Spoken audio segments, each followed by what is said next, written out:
வணக்கம். சத்குருபியோ நம. RSA media இதுவரைக்கும் உங்களுக்கு நிறைய வித்தியாசமான வீடியோஸ், ஷார்ட் ஃபிலிம்ஸ் எல்லாம் குடுத்துட்ருக்காங்க. கூடவே இன்னைக்கு கொஞ்சம் புதிய ஒரு முயற்சியாக தெரிந்த கதை, தெரியாத தத்துவம் அத பற்றி பார்க்கலான்னு கொஞ்சம் நிப்பாட்டுங்க. எங்க போறீங்க? அவசரப்படாதீங்க. ஸ்கிப் பண்ணிறாதீங்க. அருமையான ஒரு தகவல் தரலாம் அப்படிங்கிறது தான் எங்களுடைய முயற்சி.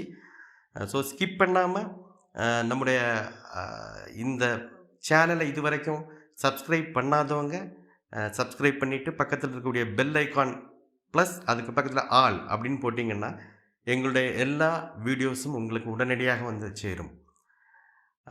என்ன தெரிந்த கதை தெரியாத தத்துவம் அப்படின்னு பார்த்தீங்கன்னா, இன்னைக்கு இந்த பிரபஞ்ச நாயகன் அண்டமெல்லாம் ஆட்டி படைத்து கொண்டிருக்கக்கூடிய சிவபெருமான் அப்படிங்கிற அவருடைய ஒரு திருவிளையாடல். நாம விளையாடுனா அது என்ன சொல்லுவாங்க?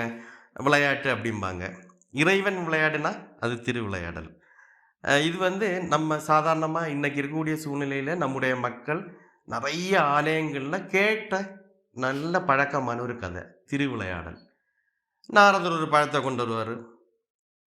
இந்த ஞானப்பழம். இந்த பழம் யாருக்குன்னு அப்படின்னு கேட்பாங்க. ஆ சிவபெருமானு கையில குடுத்துட்டு, யார் முதல்ல உலக சுத்தி வராங்களோ அவங்களுக்கு இந்த பழம். இந்த கதை நம்ம நெறைய கேட்டுருக்கோம். முருகப்பெருமான் மயில்ல ஏறி உலக சுத்த போனாரு. விநாயக பெருமான் சிவனையும் பார்வதியும் சுத்தி அந்த பழத்த வாங்கிட்டாங்க. இதெல்லாம் நம்ம எல்லாருக்கும் தெரிஞ்ச கதை இல்லையா? இந்த கதையில நமக்கு என்ன புரியுது? நமக்கு என்ன மெசேஜ் குடுக்குறாங்க? அதத்தான் நாம இன்னைக்கு கொஞ்சம் வித்தியாசமா பார்க்க போறோம். வித்தியாசமான கோணத்தில பார்க்க போறோம். இப்ப என்னது அப்படின்னு பார்த்தீங்கன்னா, இப்ப இருக்கக்கூடிய கால இயற்கையில நம்முடைய ஒரு பழத்துக்காகவே சண்டை வச்ச ஃபேமிலி அப்படிங்கிற மாரி இன்னைக்கு வந்து இந்து தர்மத்த நம்பாத, கடவுள் நம்பிக்கை இல்லாதவர்கள் சொல்லிட்டு இருக்கக்கூடிய ஒரு காலகட்டத்தில நாம இருக்கோம். அந்த சூழ்நிலையில இந்த திருவிளையாடல் நமக்கு என்ன கத்துக் குடுக்குது அப்படிங்கிறத நம்ம கொஞ்சம் பார்ப்போமா? அதுதான் இந்த வீடியோல நம்ம கொண்டு போகக்கூடிய விஷயம். இந்த மாரி கொஞ்சம் வித்தியாசமான ஆன்மீகத்தையும், தத்துவத்தையும் கலர்ந்து கொண்டு போணும் அப்படிங்கிறது தான் ஒரு புது முயற்சி. உங்களுடைய ஆதரவு எங்களுக்கு சப்ஸ்கிரைபர் மூலமாகவும், பெல் ஐகான் அழுத்துறது மூலமாகவும், ஆல் செலக்ட் பண்றது மூலமாகவும் தந்து உதவும்படி தாழ்மையாய் கேட்டுக்கொள்கிறேன். இப்போ இந்த திருவிளையாடல். நாரதர் வந்துட்டாரு. நாரதர் வந்தாலே நாரதர் கலகம் எப்படி இருக்கும் அப்படிங்கிறது வந்து நமக்கு தெரியும் இல்லையா? நாரதர் வந்துட்டாரு. ஒரு பழத்த கொண்டு வந்தாரு. ஞானப்பழம் அப்படின்னாங்க. இந்த பழம் யாருக்கு குடுக்கணும்? விநாயகருக்கா? முருகனுக்கா? அப்படின்னு கேட்கும்போது, யார் முதலில் இந்த உலக சுற்றி வாராங்களோ, அவங்களுக்கு இந்த பழம் அப்படின்னு ஒரு போட்டி வைக்கிறாங்க. இப்போ என்னோட கேள்வி என்ன அப்படின்னு பார்த்தீங்கன்னா, இந்து தர்மத்தினுடைய முழு முதற் கடவுள் விநாயக பெருமான். அந்த விநாயக பெருமான் நெனச்சிருந்தா, "அப்பா இந்த பழம் தம்பி முருகனுக்கே இருக்கட்டுமே" அப்படின்னு சொல்லியிருக்கலாமா? இல்லையா? அவர் சொன்னாரா? இல்ல. ஏன்? இது நம்பர் 1. கேள்வி நம்பர் 2. முருகப்பெருமானை பத்தி சொல்லும்போது நாம என்ன சொல்றோம்? முருகப்பெருமான் வரணும்னே இல்ல. வேலுண்டு வினை இல்லை. முருகப்பெருமானுடைய திருப்பேல் வந்தாலே நம்முடைய அவ்வளவு விக்னங்களும் மாறிப்போகும் அப்படின்னு நம்ம சொல்லக்கூடிய அந்த முருகப்பெருமானுக்கு மனசு இல்லையா? "அப்பா அண்ணனுக்கு குடுத்துருங்கப்பா, இருக்கட்டும்" அப்படின்னு சொல்றதுக்கு. சரி, அதையும் விட்டுருவோம். இந்த அண்டமெல்லாம் ஆட்டி படைத்துக் கொண்டிருக்கக்கூடிய இறைவன் சிவபெருமான் அப்படின்னு நாம சொல்றோம். அப்படிப்பட்ட சிவபெருமான் நெனச்சிருந்தா, இன்னொரு பழத்த உண்டு பண்ணி, "Vinayaka you take one, Muruga you take one" மேட்டர சால்வ் பண்ணியிருக்கலாமா? இல்லையா? அப்ப அதுவும் நடக்கல.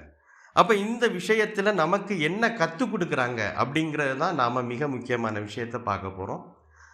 என்ன இந்த தத்துவத்துக்கு இதற்குள் அடங்கியிருக்கக்கூடிய தத்துவம் என்ன அப்படின்னு பார்த்தீங்கன்னா, ஏன் முருகப்பெருமான் மயில்ல ஏறி உலக சுற்ற போனார்? ஏன் விநாயக பெருமான் தன்னுடைய வாகனத்தில ஏறி சிவனையும் பார்வதியும் சுற்றி இந்த பழத்த வாங்கிக்கிட்டார்? அப்படிங்கிறது பார்த்தீங்க அப்படின்னா, இந்த உலகம் முழுவதும் நீக்கமற நிறைந்திருக்கிறான் இறைவன்கிற உன்னத தத்துவத்தை நமக்கு உணர்த்துவதற்காக தான் முருகப்பெருமான் மயில்ல ஏறி உலக சுத்த போனார்.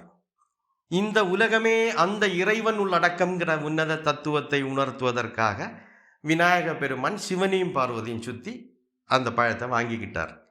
இப்போ ஏன் சிவனை மட்டும் சுத்தி இருக்கலாமே? சிவனையும் பார்வதியும் எதுக்கு சுத்தணும்? இப்படிங்கிற ஒரு கேள்வி இயற்கையாகவே வரும் இல்லையா?